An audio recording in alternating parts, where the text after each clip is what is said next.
신코치TV 신현정 코치입니다.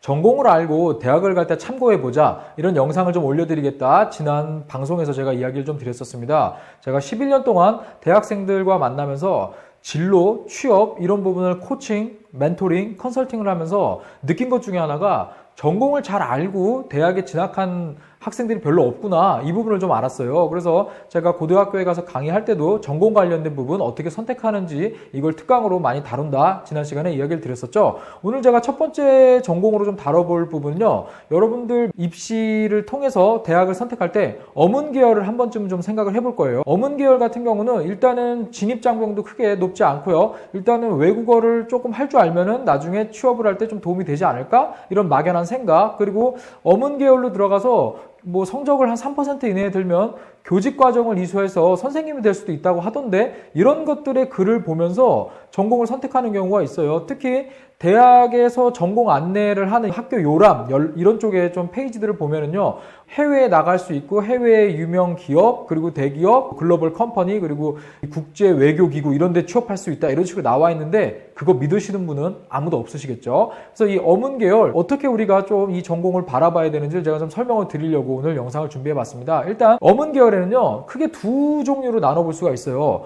영어를 전공하는 이 전공과 비영어 전공이 있어요. 그러니까 뭐 일본어, 스페인어, 프랑스어 이런 것도 우리 대학에 상당히 많이 있죠. 이런 쪽은 제가 비영어 전공이라고 이야기를 좀 드릴게요. 그래서 제가 비영어 전공은 나중에 다른 영상으로 좀 더 자세히 다뤄드리겠고요. 오늘은 좀 영어 전공 위주로 이야기를 좀 드리려고 합니다. 그런데 이 영어 관련된 전공과 비영어 전공에 입학하는 학생들의 유형을 먼저 볼 필요가 있어요. 이게 크게 두 가지로 나눠볼 수가 있겠는데요. 한 파트는 어머니나 뭐 아버지를 따라서 해외에 나갔다 온 경험이 있는 친구들, 또는 해외 주재원 자녀로서 국제학교를 다녔던 경험이 있어서, 또는 재외국민 특별전형 이런 것들이 있거든요. 이쪽의 경험을 가지고 진학을 하는 학생들이 많이 선택하는 전공이 바로 자기가 있었던 국가의 현지 언어를 베이스로 한 전공을 가는 경우가 상당히 많습니다. 특히 중국어 관련된 전공에 가보시면요, 1학년에 딱 입학을 해갖고 나는 중국어 잘 몰라요, 일단 중국어 화이팅! 하고 들어갔는데 친구들 중에는 교수님보다 중국어 더 잘하는 친구들이 많아요. 그리고 중국 가봤니? 그랬더니 중국에서 한 10년 살다 왔어. 이런 친구들 상당히 많거든요. 그래서 이렇게 해외 경험이 있어서 여기에 연결고리가 있어서 입학을 하는 친구들이 상당히 많이 있습니다. 이쪽에 한 파트가 있고요. 그 다음 두 번째 파트는요, 제가 이런 부분을 좀 이야기하기가 좀 나쁜데, 만나보면 쉽게 전공을 선택한 경우가 있어요. 그러니까 경상 계열에 가기에는 본인 뭐 이 수학이라던가 아니면 점수 같은 건 크게 맞지는 않고요. 당연히 뭐 공대는 갈 수가 없겠고요.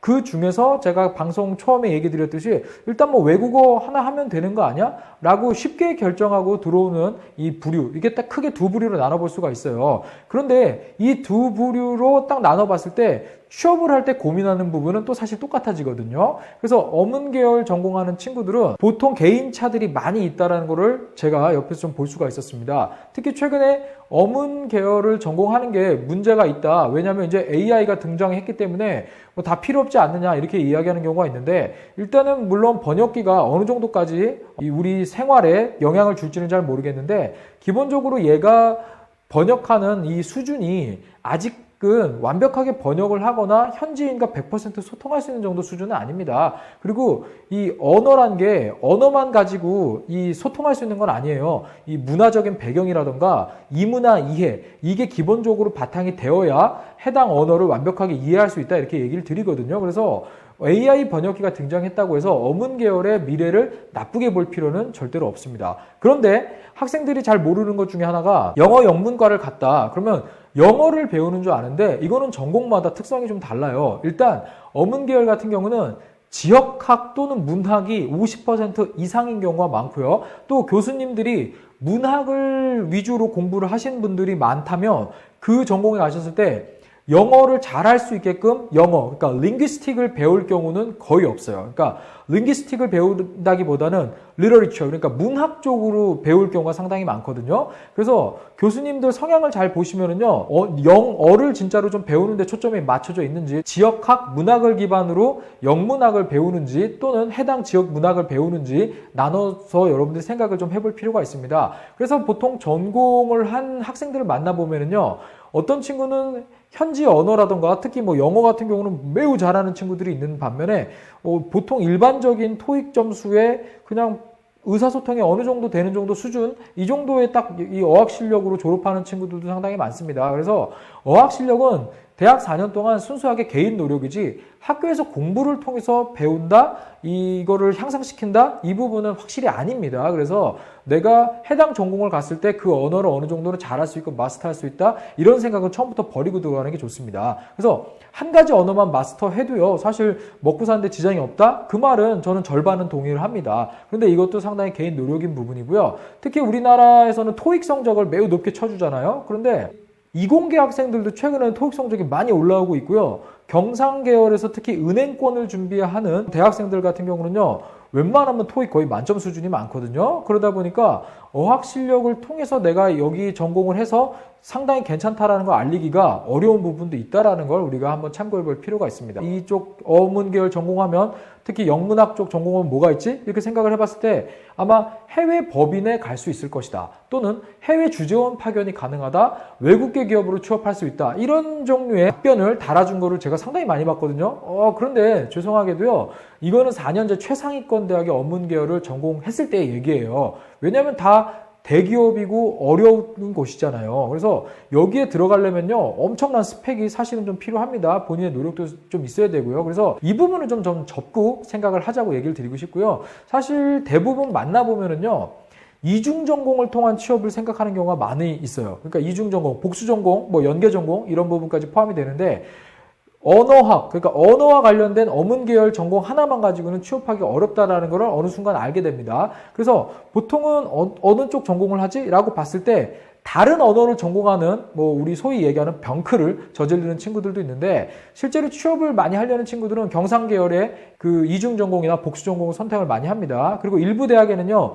연계 전공이라고 해가지고 입학을 해서 본인이 취업 진로를 선택하는 거에 따라서 여러 전공들의 수업을 같이 들을 수 있는 이렇게 전공 시스템도 마련되어 있는 경우도 있습니다. 그래서 학교마다 좀 다르긴 한데, 어문 계열에서 전공한 이 본인의 1전공 하나 가지고는 취업이 어려운 건 사실이에요. 그래서 대부분은 이중 전공을 선택해서 취업을 하려고 하거나, 이런 부분이 본인이 특별한 이 미래에 대한 고민 없이 선택해서 학점을 좀 채워서 졸업 요건을 만들기 위해 했던 학생들을 만나보면은 대부분 공기업을 준비하겠습니다. 왜냐하면 공기업은 사실 전공하고 상관없잖아요. 또는 회사들 중에서 매장 관리나 영업 관리 이런 쪽 부분에서 전공 무관 직무를 선발하는 곳들이 상당히 많이 있습니다. 의외로요. 그리고 어문 계열은 일단 마지막 보루가 있죠. 학원이죠. 교육 서비스업 쪽에서도 상당히 구직이 활발합니다. 그러다 보니까 이런 쪽으로 취업을 계획하는 학생들을 많이 만나볼 수가 있거든요. 그럼 여기에서 딱 전공을 봤을 때 선택할 수 있는 부분을 좀 더 좀 알아보자 그러면,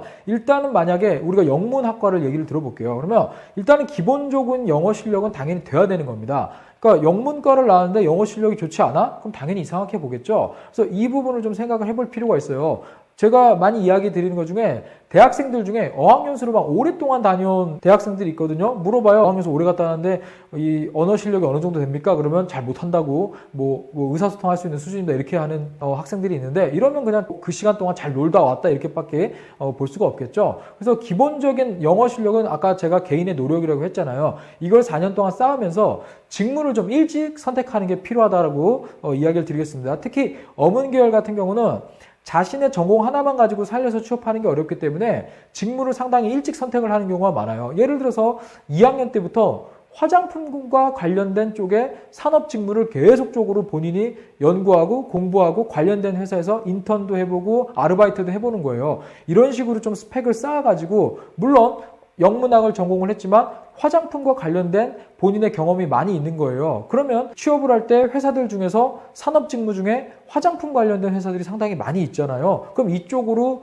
엮어가지고 본인이 취업할 수 있는 스토리들이 많으니까 기반으로 해갖고 취업을 할 때 자기가 화장품 관련된 쪽으로 쭉 끌어가지고 실제로 취업에 나가는 이런 경우를 볼 수가 있습니다. 그래서 여기서 중요한 부분은 이 어문 계열 같은 경우는 1학년, 2학년 때 초기에 자기가 취업할 하고자 하는 이 직무나 산업 쪽을 상당히 빨리 결정을 해서 직무를 딱 베이스에 두고 관련된 경험을 일찍부터 조금 쌓아가는 게 중요하다. 이 얘기를 좀 드리고 싶습니다. 근데 오늘은 제가 영문학과 위주로 얘기를 드렸는데요. 사실 중국어학과라던가 또는 다른 언어 전공들도 약간 사정은 좀 다릅니다. 그래서 이 부분은 제가 또 영상을 만들어서 여러분들하고 이야기를 나누도록 할게요. 그래서 제가 오늘 여러분들하고 전공에 대한 부분 중에서 어문 계열, 특히 뭐 영문학을 좀 일부 이야기를 드렸는데요. 사실 전공과 관련된 부분은 전부 특성이 있고요. 제가 계속 이야기 드렸듯이 취업이란 거를 좀 전제로 두고 제가 가장 잘 하는 부분이 취업이니까요. 이쪽에 기반해서 계속 전공을 좀 설명드리는 영상 계속 올리도록 하겠습니다. 네, 감사합니다. 구독하기, 좋아요 부탁드리겠습니다.